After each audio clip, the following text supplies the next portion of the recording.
Hello दोस्तों, कैसे हैं आप सभी। उम्मीद करता हूँ आप सभी बहुत ही अच्छे होंगे। तो आज का ये वीडियो क्लास 10th के स्टूडेंटों के लिए बहुत ही इंपॉर्टेंट होने वाला है, क्योंकि आज के इस वीडियो में हम पढ़ने वाले हैं क्लास 10th फिजिक्स का पहला चैप्टर जो है प्रकाश का परावर्तन तथा अपवर्तन। तो ये पहला चैप्टर है क्लास 10th फिजिक्स का और इस चैप्टर का ये छठा वीडियो है। इससे पहले के 5 वीडियो यदि आपने नहीं देखा इस चैप्टर का तो डिस्क्रिप्शन बॉक्स में फिजिक्स का लिंक मिल जाएगा। इस वीडियो को देखने के पश्चात वो उस लिंक पे क्लिक करके अपनी पढ़ाई बेसिक टू हाई कर सकते हैं। फिलहाल आज के इस वीडियो में हम मैं कह सकता हूं बहुत ही इंपॉर्टेंट टॉपिक पर डिस्कस करने वाले हैं जो आपके बोर्ड एग्जाम में फिक्स है, पूछा ही जाता है। वो क्या? तो अवतल दर्पण की वक्रता, त्रिज्या और फोकस दूरी में संबंध। मतलब अगर सिंपल में कहें तो इसका मतलब क्या है कि आपको प्रूफ करना है जो F = R/2, ये हमें यही फॉर्मूले को प्रूफ करना है। F = R/2, जहां F क्या है? F है फोकस दूरी, R क्या है? R है वक्रता त्रिज्या। तो इसी को हमें क्या करना है? इसी को हमें प्रूव्ड करना है। और कैसे हम प्रूफ करेंगे? आसानी से, मैं कह रहा हूं ना, डेरिवेशन आसानी से समझ में आएगा। अभी तक कभी भी आपको डेरिवेशन समझ में नहीं आता है, कोई दिक्कत नहीं है, हम आपको समझाएंगे, बेसिक से लेकर चलेंगे। जो जितने भी मैं कह सकता हूं कि कमजोर स्टूडेंट हैं, ठीक है, जिनको डेरिवेशन समझने में परेशानी होती है, उनसे मैं कहना चाहूंगा आप खासकर इस वीडियो में बने रहें, आपको एक एक चीज समझ में आएगा। तो चलिए अब हम समझते हैं। देखिए, सबसे पहली बात तो अगर हमें इसको समझना है तो समझने के लिए, डेरिवेशन समझने के लिए सबसे इंपॉर्टेंट होता है फिगर। यदि आपने फिगर समझ लिया, चित्र जो समझाया जाएगा उसको समझ लिया, डेरिवेशन तो यूं ही हो जाएगा। तो चित्र पर हम फोकस करते हैं। देखिए, तो एक मैं यहां पे चित्र बना रहा हूं, इसको ध्यान से आप समझेंगे। सपोज दैट ये हमने एक अवतल दर्पण ले लिया, ठीक है, ये हमने क्या लिया है? एक अवतल, एक क्या हमने ले लिया है? यहाँ पे एक अवतल दर्पण ले लिया है। एक और बात याद रखेंगे, देखिए ये अवतल दर्पण तो हमने लिया है, ठीक है, बट यहाँ पे अवतल दर्पण हमने लिखा है, पर यहाँ पे गोलीय दर्पण भी लिखे ना, तब भी आप यही डेरिवेशन करेंगे, इससे कंफ्यूज नहीं होना है। तो ये हमने अवतल दर्पण एक ले लिया और अवतल दर्पण का यहाँ पे आप याद रखेंगे, अवतल दर्पण का ये मुख्य अक्ष है, ठीक है जी, ये अवतल दर्पण है, अवतल दर्पण का ये मुख्य अक्ष है। अब इस मुख्य अक्ष पर ये एक बिंदु है, इस बिंदु को ध्रुव कहते हैं, जिसे हम P से प्रदर्शित करते हैं। इसका मुख्य फोकस है जो है F, और इस अवतल दर्पण की वक्रता त्रिज्या है, सॉरी वक्रता केंद्र है, वो है C। तो सबसे पहली बात आपको याद रखेंगे कि एक अवतल दर्पण क्या है? M1 M2 है। अवतल दर्पण क्या है? एक अवतल दर्पण M1 M2 है, जिसका ध्रुव P, मुख्य फोकस F तथा वक्रता केंद्र C है। इतनी बात आपको समझ में आ गया? तो इतनी बातों को सबसे पहली बात आपको माना कि करके लिखना है। अभी हम आगे और भी फिगर है उसको समझाएंगे, थोड़ा थोड़ा ही समझकर लिखते हुए चलेंगे। तो सबसे पहले ये जो फिगर हमने बनाया है, इसी फिगर को आपको एक्सप्लेन करना है अपने शब्दों में। तो आप लिख लेंगे ना, आप कहेंगे माना एक अवतल दर्पण M1 M2 है, जिसका ध्रुव P, मुख्य फोकस F तथा वक्रता केंद्र C है। इतनी बात लिख ही लेंगे। तो वही बात हम लिखेंगे यहाँ पे। हम सबसे पहली बात फिगर साइड में बनाएंगे और यहाँ पे लिखेंगे कि माना एक अवतल दर्पण, देखिए ये सब कुछ लिखना होगा इसलिए मैं लिखवा रहा हूं, ठीक है, M1 व M2 है, जिसका ध्रुव P, मुख्य फोकस F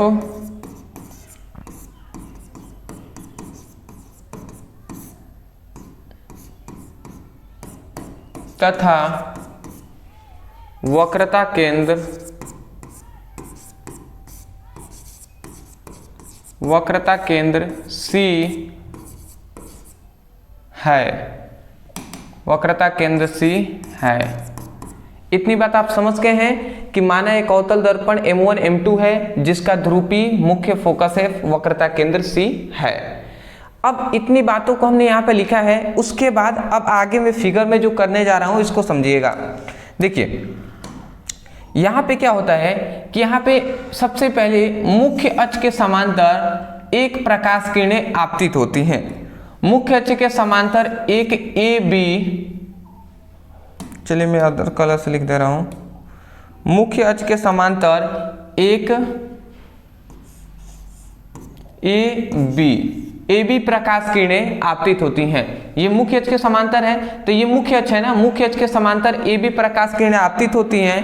अब परावर्तन के पश्चात याद रखेंगे मुख्य फोकस से होकर ये क्या हो जाती हैं, चली जाती हैं। परावर्तन के पश्चात मुख्य फोकस से होकर चली जाती हैं।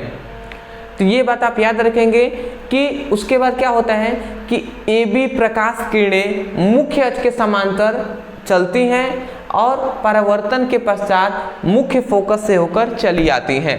तो यही बात आप फिर से हम यहाँ पे लिखेंगे कि क्या लिखेंगे, AB प्रकाश किरणें मुख्य अक्ष के समांतर, मुख्य अक्ष के समांतर चलती हैं तथा परावर्तन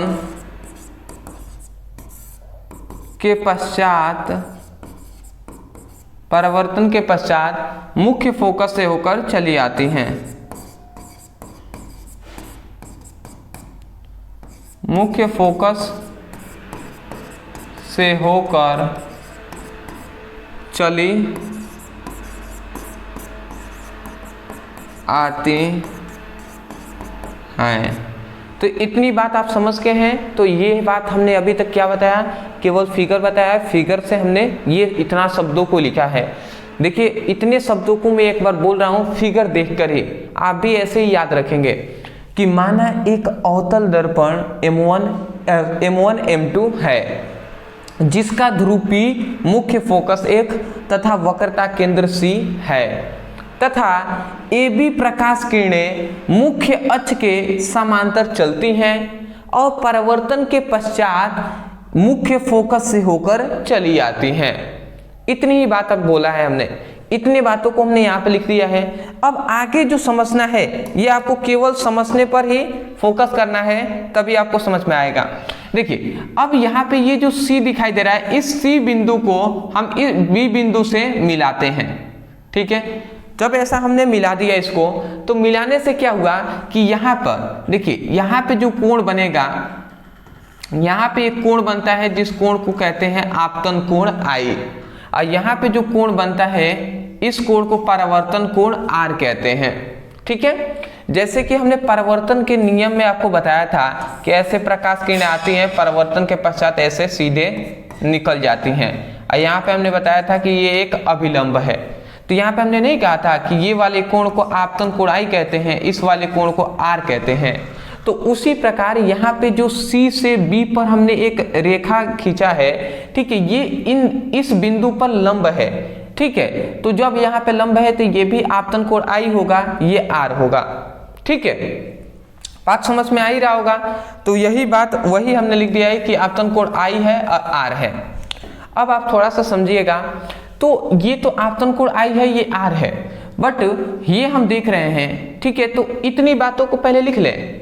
इतनी बातों को लिखते हुए उसके बाद आगे हम समझते हुए चलेंगे कि पहले आपको समझा ही दूं, पहले इतनी बातों को लिख लिया जाता है। देखिए अब हम गणना यहां से स्टार्ट करेंगे।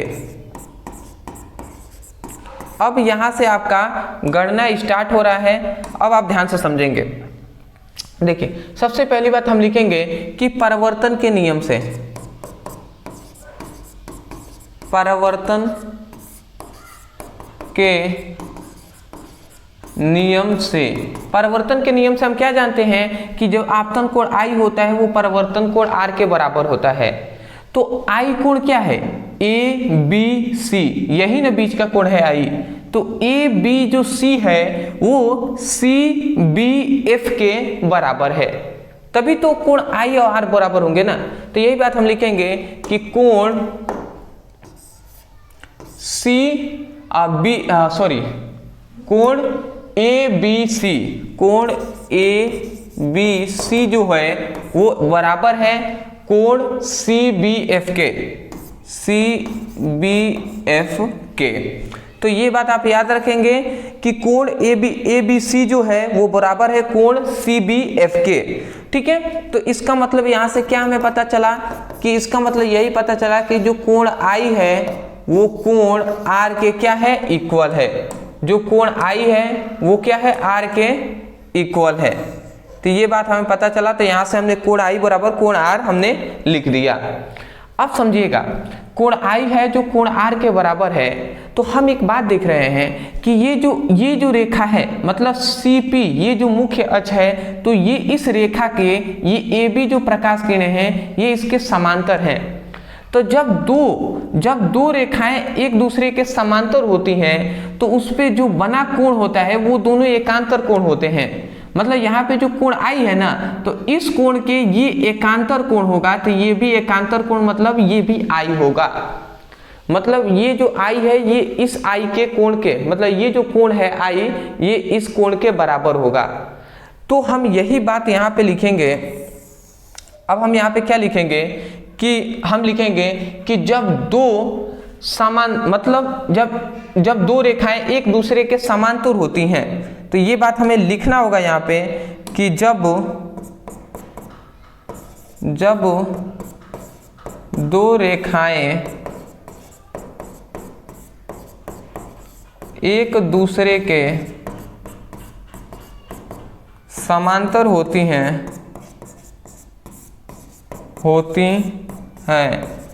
जब दो रेखाएं एक दूसरे के समांतर होती हैं तो उनके बीच जो बना कोण होता है वो एक दूसरे के एकांतर कोण होते हैं। तो इसका मतलब कि जो कोण ए बी जो सी है, ठीक है, मतलब ये वाला कोण, ठीक है, तो ये बात हम लिख देते हैं कोण ए बी जो सी है वो कोण किसके, इस वाले के बराबर है। तो हम लिखेंगे बी सी एफ, तभी तो ये वाला कोण आ गया ना, तभी तो ये वाला आएगा। तो बी सी एफ के बराबर है। तो ये बात हम लिखेंगे बी सी एफ के क्या है, बराबर है, ठीक है। तो इससे हमें यही पता चला, ठीक है। तो ये हमें पता चला कि ए बी सी जो है वो बी सी एफ के कोण के बराबर है। तो देखिए इसको हम समीकरण ये वाला पहले को हम समीकरण फर्स्ट मानते हैं और इसको हम समीकरण सेकेंड मानते हैं। तो अगर आप देखते हैं तो आप क्या देखते हैं, यहाँ पे अगर आप देखें समीकरण फर्स्ट तथा सेकेंड से, अगर आप समीकरण फर्स्ट और सेकेंड में देखते हैं तो समीकरण फर्स्ट में कोण ए बी सी यहाँ पे भी लिखा हुआ है वो सी बी एफ के बराबर है। तो यहाँ पे अगर आप देखते हैं तो कोण ए बी सी जो है और इधर भी कोण ए बी सी है। तो देखिए जब ए बी सी इसके बराबर है, यहाँ पे A B C B C F के बराबर है, तो इसका मतलब कि जो ये सी बी एफ है वो बी सी एफ के भी तो बराबर होगा ना, होगा कि नहीं होगा। तो यही बात हम यहाँ पे डायरेक्ट भी तो लिख सकते हैं, ठीक है। हम क्या लिख देंगे, मतलब देखिए सी बी है वो ए बी सी है, ए बी सी यहाँ पे भी है, तो इसका मतलब ये दोनों आपस में बराबर है, तो ये भी दोनों आपस में बराबर होंगे। तो हम यहाँ पे लिख सकते हैं कि सी बी एफ जो है, कोण जो सी बी एफ है वो कोण बी सी एफ के बराबर होगा, ठीक है, यही होगा। देखिए यही बात यहाँ पे। अब सी बी एफ क्या है, तो यहाँ पे है सी बी एफ, मतलब सी बी एफ मतलब ये वाला कोण, तो ये वाला कोण क्या है, आर है। तो कोण जो आर है वो बी सी सी एफ, मतलब ये वाले कोण जो आई है उसके बराबर है, मतलब ये जो आर कोण है ये इस आई कोण के भी बराबर है। तो देखिए जब एक दूसरे आमने सामने के कोण आपस में बराबर होते हैं ना, तो उनके आमने सामने की भुजाएं भी बराबर होती हैं। तो इसका मतलब इस कोण की सामने की भुजा कौन सी है, इस कोण की जो सामने की भुजा है वो ये वाली है, ठीक है।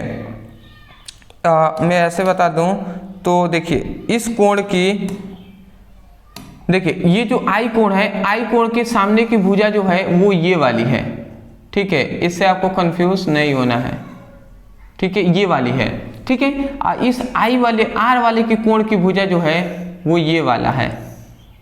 बात समझ में आ रहा है ना, ये वाला है। तो इसका मतलब क्या हुआ कि जो सी एफ जो भुजा है वो बी एफ भुजा के बराबर होगा, क्योंकि आमने सामने के जब कोण बराबर होते हैं तो भुजाएं भी बराबर होती हैं, ये मैथमेटिक के रूल के हिसाब से, ठीक है। तो मैथमेटिक के रूल के हिसाब से ये होता है। तो यही बात हम यहाँ पे लिखेंगे। देखिए हम क्या लिखते हैं, तो हम लिखना चाहें तो हम लिख सकते हैं कि जब आमने सामने की भुजाएं बराबर होती हैं तो उनकी भुजाएं भी आपस में बराबर होती हैं, तो उनकी भुजाएं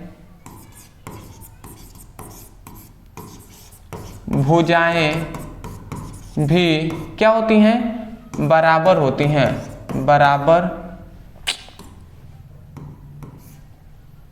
होती हैं। इसका मतलब इस कोण की सामने की भुजा क्या है, बी एफ है। तो जो यहाँ पे जो बी एफ है, ये क्या हो, जो ये बी एफ है, इस कोण के सामने की भुजा ये सी एफ है। तो कोण जो बी एफ है वो सी एफ के क्या होगा, बराबर होगा, ठीक है। तो ये बात हम समझ गए कि जो बी एफ है वो सी एफ के बराबर हो जाएगा। अब आप समझिएगा, इस कोण के सामने की भुजा जो बी एफ है वो सी एफ के बराबर हो गया। अब यदि यहाँ पे एक रूल होता है कि यदि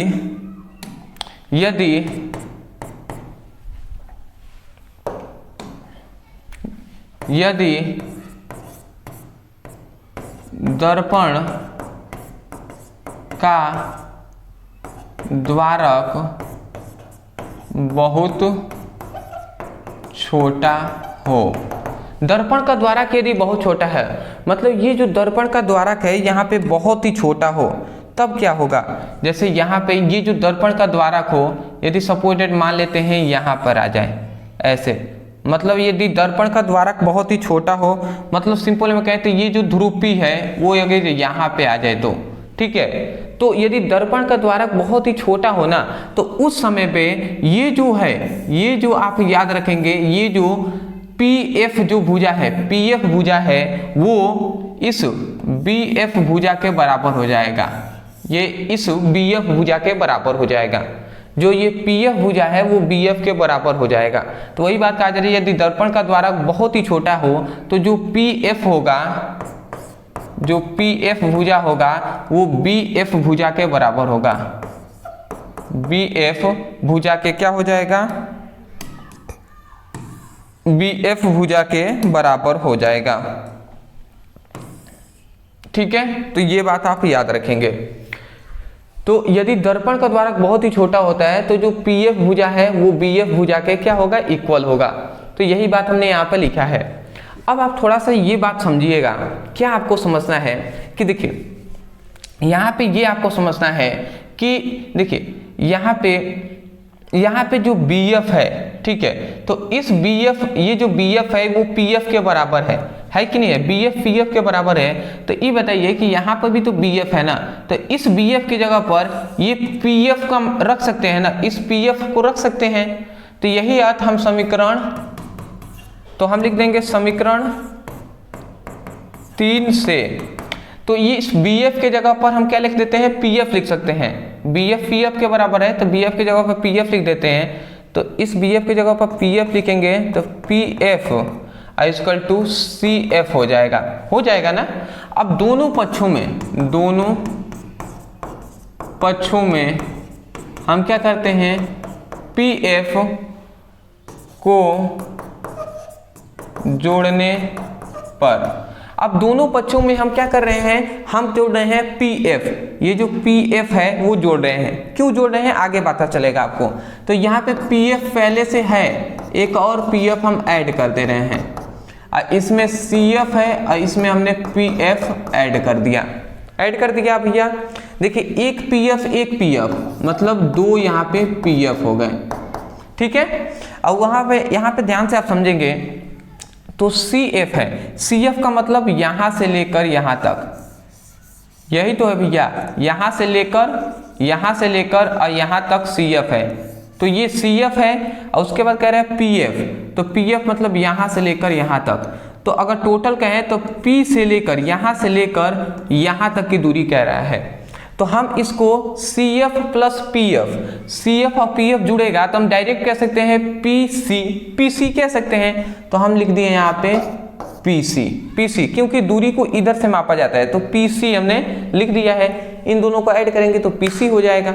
ये इतना हमने लिख दिया। अब ये आपको समझना है, ये आपको बिल्कुल भूलना नहीं है कभी भी, इसको आप याद रखेंगे। क्या याद रखेंगे कि देखिए यहाँ से जो दर्पण के ध्रुव से इस ये जो वक्रता केंद्र जो दिखाई दे रहा है उसकी बीच की दूरी को R से प्रदर्शित करते हैं और इसको वक्रता त्रिज्या कहते हैं। मतलब P से लेकर C तक की जो दूरी है उसको हम कैपिटल R से प्रदर्शित करते हैं या स्मॉल r से भी प्रदर्शित कर देते हैं। उसके बाद इस दर्पण का जो ध्रुव P है तो यहाँ से लेकर, ठीक है, और यहाँ तक की मतलब मुख्य फोकस F तक की, इनकी बीच की दूरी को हम स्मॉल f से प्रदर्शित करते हैं और ये फोकस दूरी है, ठीक है। तो अब आप समझेंगे तो देखिए यहाँ पे 2 है तो 2 हमने लिख दिया, समझिएगा, ये 2 है तो 2 हमने लिख दिया। अब PF तो P और F, तो PF के बीच की दूरी क्या है, स्मॉल f है, तो स्मॉल f हमने लिख दिया। उसके बाद PC है तो P से लेकर C तक की दूरी क्या है, R है, तो यहाँ पे हम लिख देंगे R, ठीक है, R हमने लिख दिया। अब इसको हम आगे यदि सॉल्व करते हैं, अगर हम इसको आगे सॉल्व करें तो हमें क्या मिलेगा, हमें मिलेगा ये R इधर क्या है, 2 इधर क्या है, गुणा में है, इधर आएगा तो भाग कराएगा, तो यहाँ से F इक्वल टू R/2 मिलता है हमें। F इक्वल टू क्या मिलता है, R/2 मिलता है। ये हमारा फॉर्मूला क्या हो गया, प्रूफ हो गया। क्या हो गया, ये हमारा फॉर्मूला क्या हो गया है, प्रूव्ड हो गया है, ठीक है। F इक्वल टू R/2, यही तो हमें प्रूफ करना था। तो ये होगा किस पर, वक्रता त्रिज्या और फोकस दूरी में संबंध। जो वक्रता त्रिज्या की आधी जो होती है वही फोकस दूरी होती है, या हम ऐसे कह सकते हैं फोकस दूरी जो होती है वो वक्रता त्रिज्या के आधी होती है। तो ये हुआ, हमने प्रूफ कराया है। मैं आशा करता हूँ आपको समझ में आ गया होगा। देखिए छोटी छोटी बातों को हमने डिस्कस किया है, हालांकि जब 1-2 बार आप डेरिवेशन को देखेंगे समझेंगे तो आपको यूं ही तैयार हो जाएगा। सबसे पहली बात, इसको 2-3 स्टेप में आपको तैयार करना है। सबसे पहला आपका लक्ष्य होना चाहिए कि इस फिगर पे आपका कमांड होना। फिगर समझिएगा, फिगर समझकर पहले ये लिखना सीखिएगा, उसके बाद गणना आप कीजिएगा। तो सबसे पहले हमने परिवर्तन के नियम से हमने लगाया है, फिर से एक दूसरे की रेखा यदि समांतर होती है तो वहां पे हमने, तो एक एक करके आप समझेंगे, लेक्चर को 1-2 बार देखेंगे तो डेरिवेशन और भी आपको क्लियर हो जाएगा और पूरे डीप में समझ में आ जाएगा। कोई भी चीज पहले बार हम करते हैं, पहली बार देखते हैं, पहली बार सीखते हैं तो उतना समझ में नहीं आता जितना आनी चाहिए, पर जब 2-3 बार देखेंगे, प्रैक्टिस करेंगे, समझेंगे तो आपको समझ में आ जाएगा। मैं आशा करता हूं कि आपको अच्छे तरीके से जो भी हमने बताया वो समझ में आ गया हो गया। तो मैं यही कहूँगा, यदि आपको समझ में आया है तब जाकर वीडियो को लाइक कीजिएगा, चैनल पर नए होंगे तो चैनल को सब्सक्राइब कर दीजिएगा, क्योंकि आगे भी हम ऐसे ही कंटेंट आपके लिए प्रोवाइड कराते रहेंगे। और यदि आप बेसिक टू हाई फिजिक्स की, केमिस्ट्री का क्लास 10th का पढ़ाई करना चाहते हैं, डिस्क्रिप्शन बॉक्स में लिंक है, आप जाइए उस पर क्लिक कीजिए और अपने अच्छे तरीके से पढ़ाई कीजिए। तो मिलते एक नए टॉपिक के साथ, तब तक के लिए धन्यवाद।